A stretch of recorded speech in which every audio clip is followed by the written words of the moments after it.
contact with the Republican National Committee?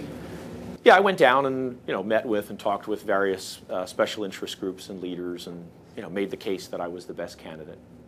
In a primary, are they likely to offer more support to one person than another? My experience is that they're pretty even-handed. As long as the candidate comes and meets with them and makes the case, they'll make whatever resources they have available. But frankly, they're not putting money into races. They don't have it. But what they do offer is intel support and resources in terms of research and things like that they make available to all Republican candidates. And I found them to be very even-handed.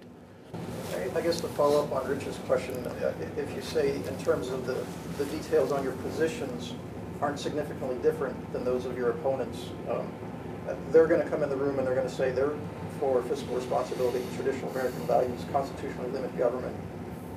And at that level, it almost appears like you're interchangeable. So if you're in the elevator with me and you've got from the first to the third floor, what distinguishes you from background? That I'm going to be the most difficult target for Chris Carney to paint as a bad guy, number one. Why so? What are the weaknesses in the other two, or what are your strengths? Well, my background as a doctor and a small businessman puts me into the mood of the country right now, which is, they want people who come from, much like the '94 election, we're going to see lots of people who've never held elective office before being brought into positions. I mean, there are tons of state races all over the area. The second one is, sort of the obvious, who are my supporters? Who am I connected to?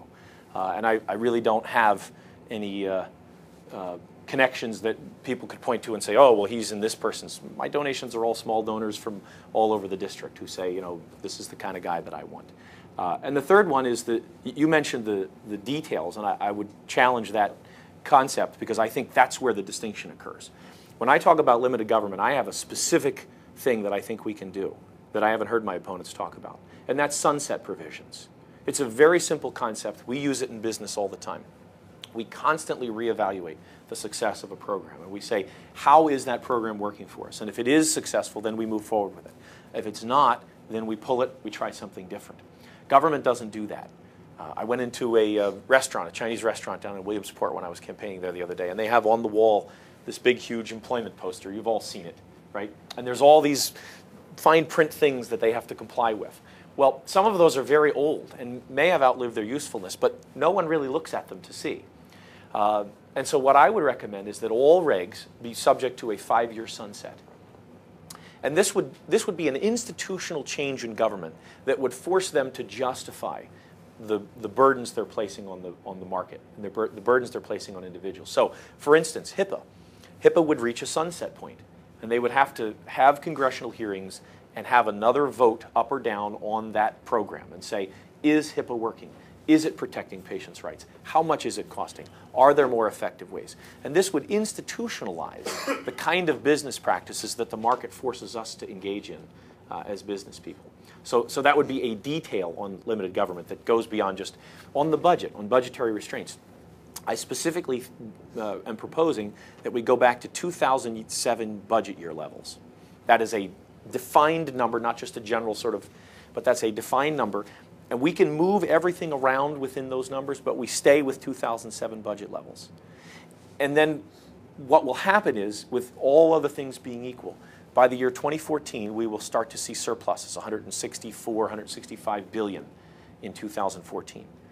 And then we can begin to apply that to the national debt, which will secure or rescue our credit rating from going under and create the kind of liquidity in the markets that currently isn't there for money. Because one of the things that's not talked about that often is that when government is a safe place to put your money and business is hurting, that's one of the reasons the credit markets dry up, because it's safer to go over here than to go over here.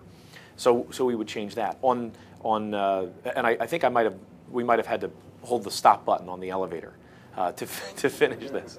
But on what was the third one? Oh, on healthcare reform, what we just talked about, which is the concept being ownership. And we can conclude that whenever that's appropriate. But the concept of ownership, that letting people own their own health insurance. How long do we stay at 2007 budget levels under you? Well, I think we get there, and we stay there at least through 2014. and then we reevaluate, from there. But see, by the time we get there in 2014, we will have started to implement, again, my plan, these sunset regulations, and we will begin to see a dramatic change in the competitiveness. We talked earlier about outsourcing USA and this whole competitiveness issue. Businesses do not generally send business or send work overseas just because it's a lark. They do so because it's cheaper.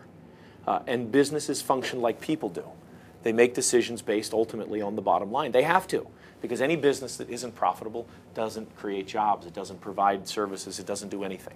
And so maintaining the profitability of our domestic businesses has got to be our first priority.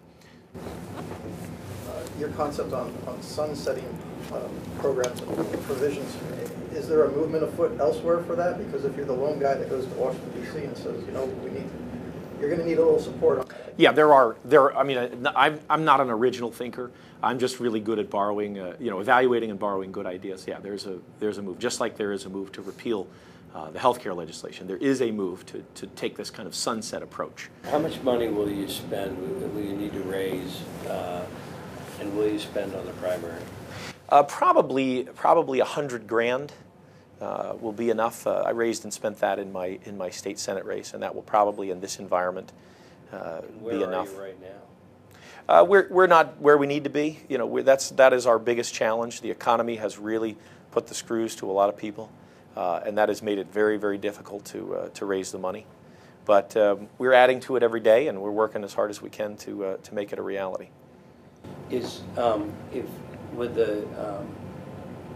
With the Republican National Committee, will they support a primary candidate financially if they raise X number of dollars, if any? So they are not going to provide any money to you or any of your opponents in this race. Right.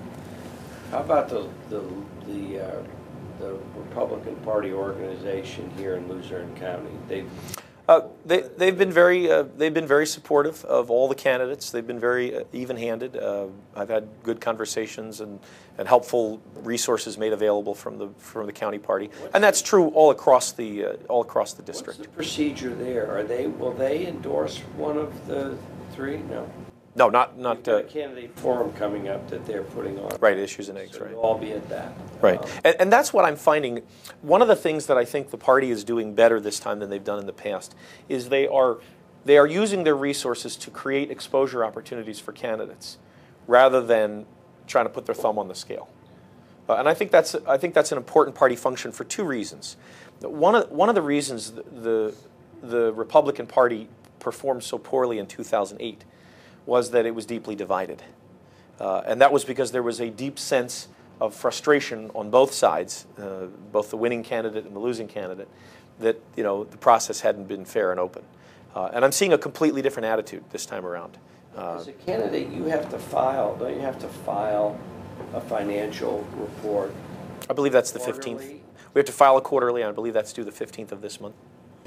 15th of April. Mm-hmm. And so, how much have you raised? About $12,000. We haven't tallied the numbers. We had a big fundraiser, at the end of the thing. But like I said, I didn't get started reaching out to my donors until the day before the cycle was closed, because we were putting together what I would have normally spent a year putting together.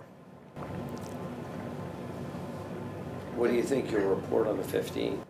That's what I'm saying. I'm probably about 12. Yeah. Again, I'm not sure because I didn't get to review the numbers. The Easter weekend came on us right after the end of the cycle.